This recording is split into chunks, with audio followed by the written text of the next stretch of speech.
We begin with Australia nears world first social media ban for under 16s. China probes Defense Minister Dong Jun for corruption, report says.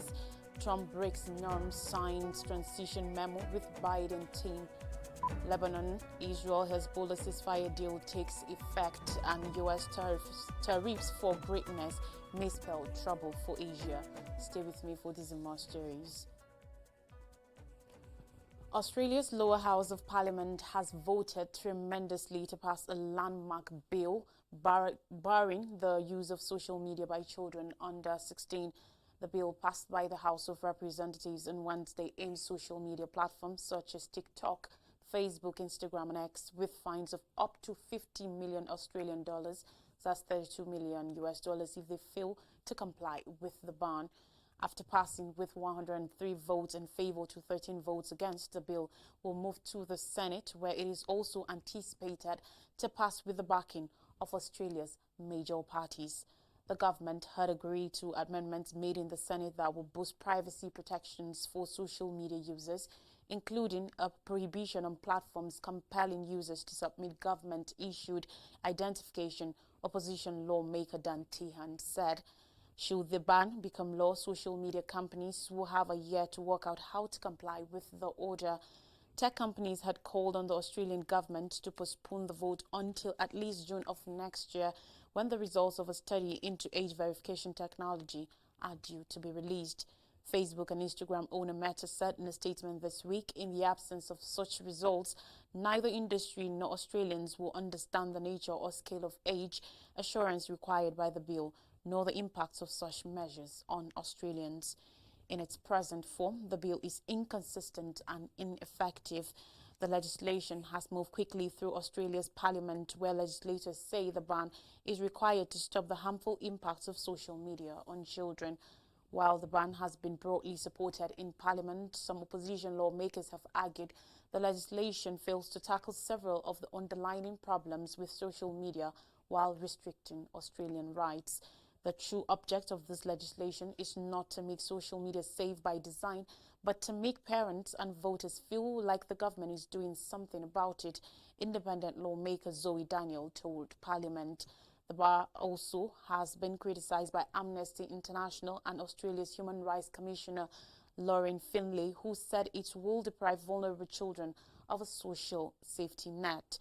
Australia's Privacy Commissioner Carly Kind also questioned the logic of the ban in a statement this week. According to reports, China has started a probe of Defense Minister Dong Jun due to suspicion of corruption, citing present and former U.S. officials familiar with the situation. Reports said on Wednesday that Dong is the newest official to be caught up in a broad crackdown on corruption in the country's military. For the meantime, the report is unconfirmed. Chinese officials failed to respond to requests for comment or confirmation from news agencies on Wednesday morning. Since last year, China's military has experienced a sweeping anti-corruption purge, with at least 9 People's Liberation Army PLA generals and several defense industry executives removed from the national legislative body to date. Dong will be the third Chinese defense minister in a row to fall under investigation for corruption, unnamed U.S. officials said, according to report. Dong, a former PLA Navy chief, was appointed defense minister in December 2023. He is responsible for China's military diplomacy with other nations. He oversaw a recent thaw in U.S.-China military relations, with both nations holding theater-level commander talks for the first time in September. According to report, Dong's predecessor Li Shangfu was removed after 7 months into the job and then expelled from the Communist Party for offences that included bribery. He has not been seen in public since then. Li's predecessor Wei Fei, who was also kicked out of the party and passed on to prosecutors for alleged corruption. The pair betrayed the trust of the party and the Central Military Commission, seriously polluted the political environment of the military and caused great damage to the image of its senior leaders, a Communist Party statement at the time said. They were found to have received huge sums of money in bribes and to have sought personal benefits for others, the statement said. According to experts, this is a blow to the party and the role. Dylan Low, an assistant professor at Singapore's Nanyang Technological University, said, and I quote, "It's certainly a blow because one will imagine they will be super careful to have someone very clean in this role.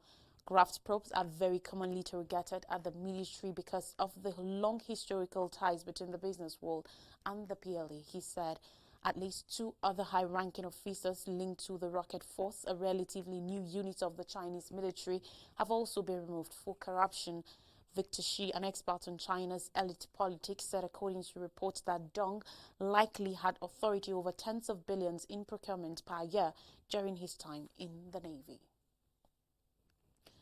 Now, in order to kickstart preparations for his second term in the White House, United States President-elect Donald Trump's transition team has signed a memorandum of understanding with Joe Biden's outgoing administration. But Tuesday's memorandum notably avoided an ethics agreement that have forced Trump to be transparent about who may be financing his transition effort. It also avoided the question of background checks for Trump's nominees to high-level government positions, another area in which the president-elect has bucked political norms. Nevertheless, in a statement on Tuesday, Trump's incoming chief of staff, Susie Wiles, called the memorandum a step forward. The memorandum creates the way for Biden administration officials to hold briefings and coordinate with their Trump counterparts ahead of the president-elect's inauguration on January 20th. The two parties will exchange information on government operations and ongoing projects to ensure the Trump team does not arrive unprepared to lead. White House spokesperson Saloni Sharma told the press, said according to reports, rather, a smooth transition is critical to the safety and security of the American people who are counting on their leaders to be responsible and be prepared. Tuesday's memorandum, however, does not cover all the typical agreements signed by an incoming administration. One of those agreements is signed with the Department of Justice to authorize background checks for government officials through the Federal Bureau of Investigation, FBI. Another is with the General Services Administration, GSA, an independent body that supports the efficient functioning of the federal government. As outlined in the Presidential Transition Act, the GSA permits presidents-elect to receive donations for their transition to the White House, but those donations must be below $5,000 US, and the donor must be publicly named. Without signing the GSA's agreement, Trump is unlikely to access the $7.2 million US earmarked for presidential transition teams. Normally, major party candidates must sign the GSA agreement on October 1st of a presidential election year, well before the November vote unfolds. But Trump has thus far refused. Instead, Tuesday's memorandum established that Trump and his team are required to publish their own ethics plan and abide by it. Among the stipulations were that Trump team members will avoid conflict of interest and protect non-public information. Ordinarily, FBI clearance is needed for access to classified materials, but Tuesday's memorandum also indicates that Trump may avoid that process as well. In her statement, Wiles framed Trump's avoidance of the GSA and Justice Department agreements as a way of avoiding taxpayer funding for costs related to the transition. She celebrated the Trump transition team's decision as a symbol of organizational autonomy and self-sufficiency. Now on Israel-Lebanon war, on Tuesday, Israel War Cabinet approved a U.S.-brokered ceasefire deal with Lebanese militant group Hezbollah. It ends a 13-month war which intensified with Israel's invasion. Hours before the deal was agreed to, Israel carried out its most intense wave of strikes in Beirut and its southern suburbs. Benjamin Netanyahu insists his country retains full freedom of military action. Netanyahu also charted his reasons for supporting the ceasefire plan, including the fact that there have been big delays in weapons and munitions deliveries. He also pointed to the Iranian threat and threatened Syrian President Bashar al-Assad. On Wednesday, the ceasefire took effect with the Lebanese army taking steps to redeploy south, and Israel's army was sought to withdraw. Lots of right-wing protesters gathered in Tel Aviv on evening to demonstrate against the plan, with France and US as guarantors. The precise terms of the deal were not released. The deal does not affect Israel's war against Hamas in Gaza. According to Lebanese health officials, Israel's military campaign against Lebanon killed over 3,760 people, many of them civilians. The Lebanese military has declared its non-involvement in the Israeli-Hezbollah hostilities. However, Israeli strikes killed at least 45 of the country's armed forces. The relentless bombardment has driven 1.2 million people from their homes. Israel claims it has killed over 2,000 Hezbollah members. More than 80 Israeli soldiers have been killed and 47 civilians in Israel. Meanwhile, on Monday, President-elect Donald Trump took to social media to promise massive spikes in tariffs on goods coming from Mexico, Canada and China beginning on the first day of his second term. He had already pledged on the campaign trail to enforce new tariffs on all imported goods, altering the relationship the United States has with its biggest trading partners, particularly in Asia, and potentially causing ripple effects on their economies.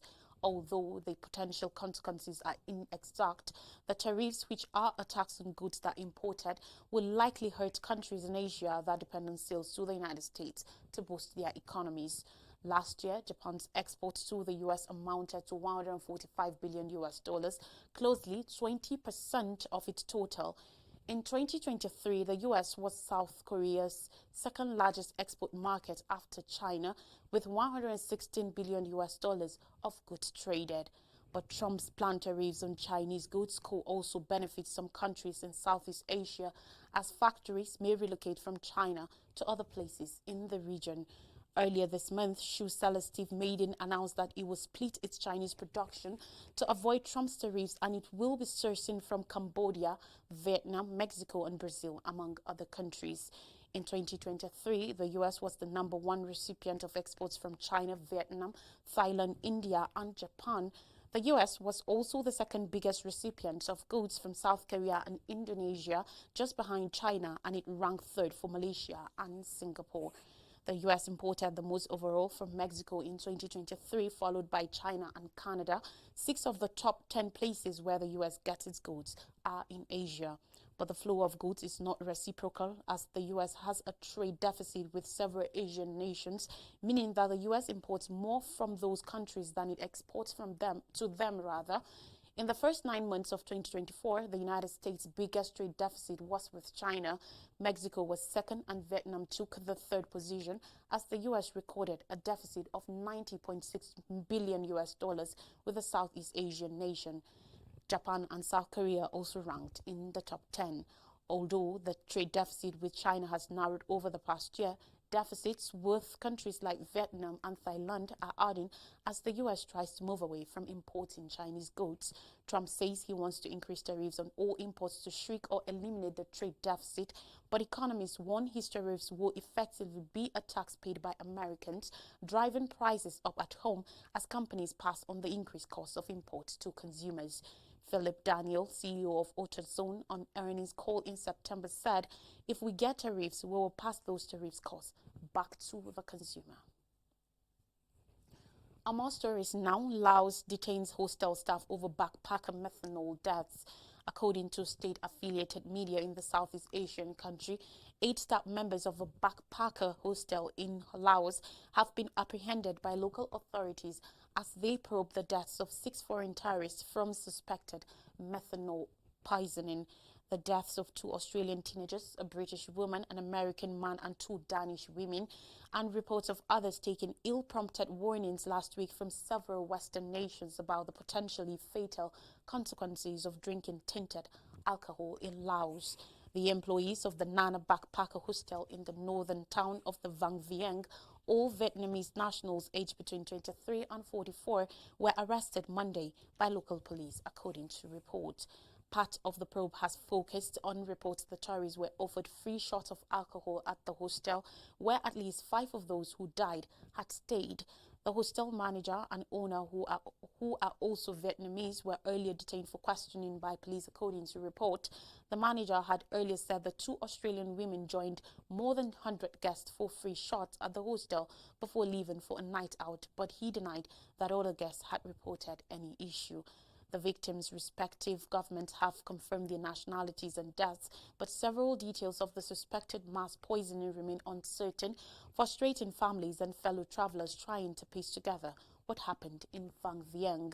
Laos, an OPEC communist state that firmly controls its media, did not issue a public statement on the scandal until over a week after the first death, and it remains unclear how extensive the poisonings were.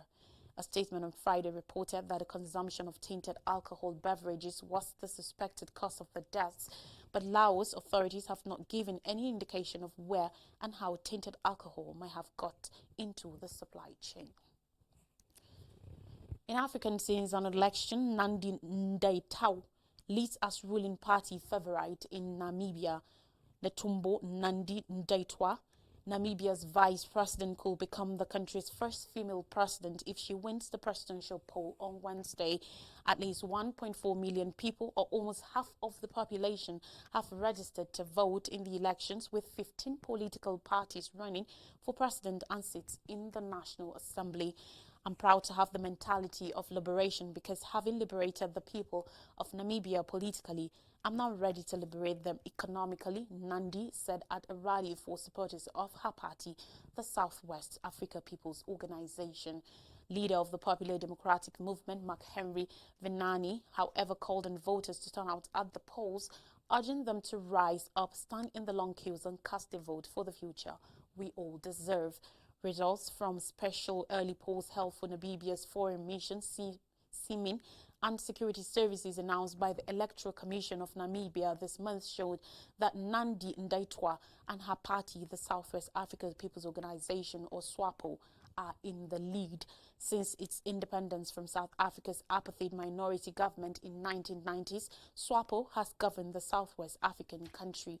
But in 2019, the party lost its two-thirds majority in the National Assembly for the first time since 1994. Its dismal electoral performance has been widely attributed to allegations of corruption and money laundering in the Namibian fishing industry.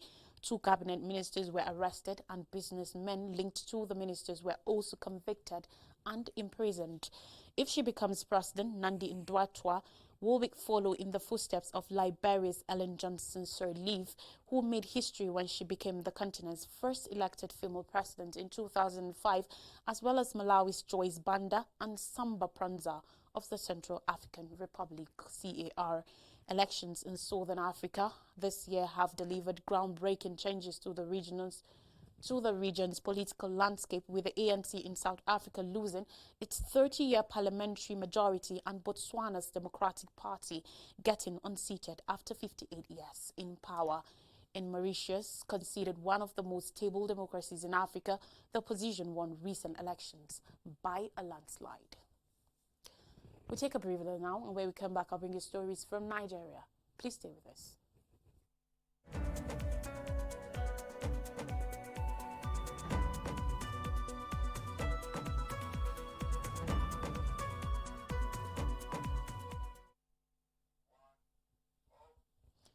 You're welcome back, and thanks for staying with us. Now we have stories from Nigeria, and we begin with Port Harcourt Refinery resumes operations after 20 years.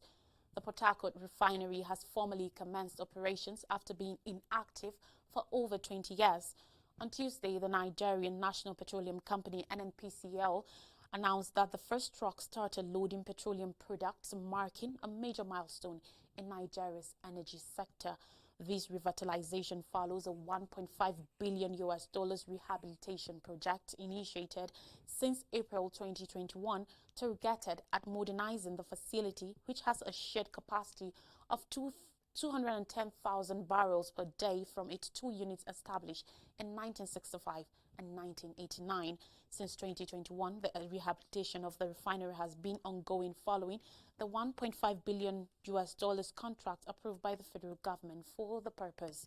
Located at Ilesha Ileme in Port Harcourt, Rivers State, the refinery complex comprises 2 operational units established in 1965 and 1989, and with a combined installed capacity of 210,000 barrels per day. The older plant has a capacity of 60,000 barrels per stream day has now been revived, while the newer plant with 150,000 barrels per day capacity is targeted to commence operation by mid-2025. This is as President Bola Tinubu extended his heartfelt congratulations to the NNPCL on the successful revitalization of the Port Harcourt refinery.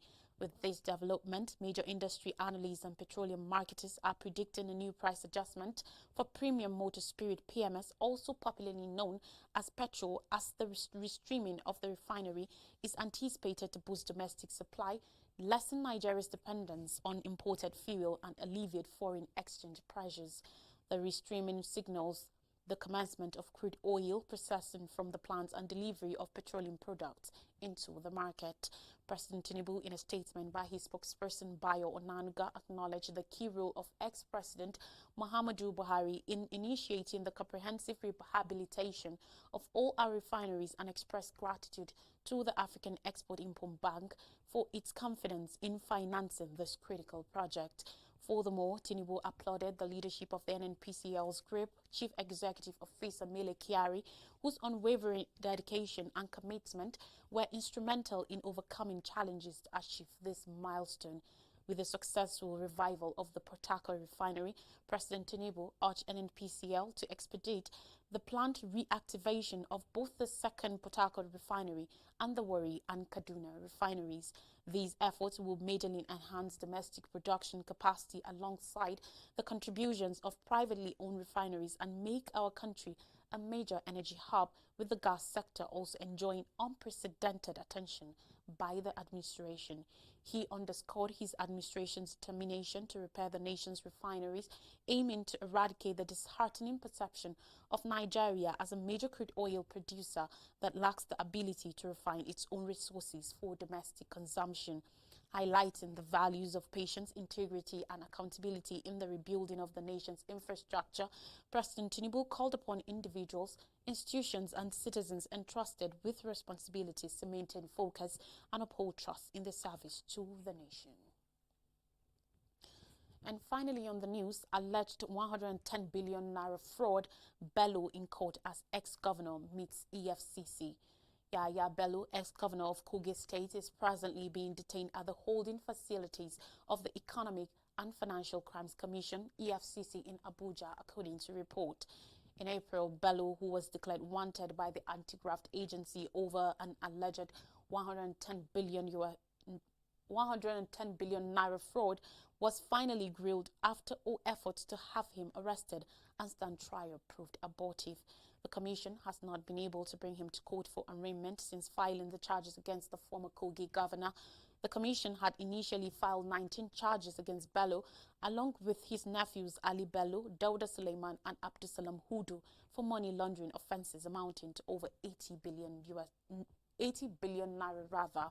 But the charges were lessened to 16th on September 25th, with the total sum of allegedly laundering rising to over 110 billion naira. He, alongside other defendants, were alleged to have bought a total of 12 houses in various locations in Abuja with the said money. The offences, the FCC said, were contrary to Section 311 of Penal Code Law Cap 89 laws of Northern Nigeria 1963 and punishable under Section 312 of the same law. To stop his arraignment, Bello had filed an application before Justice Emeka Nwite, which the judge rejected on July 17th. Displeased with the ruling, Bello approached the Court of Appeal but was overruled.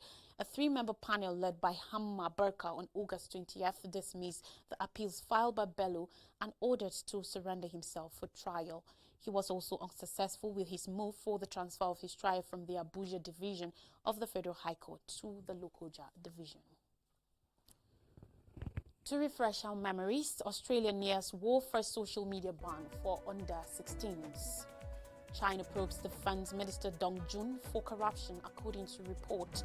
Trump breaks norms, signs transition memo with Biden team. Lebanon, Israel Hezbollah ceasefire deal takes effect, and US to race for greatness may spell trouble for Asia. That's all on the news. Thanks for watching. Enjoy the rest of your day. I am Lois Strike.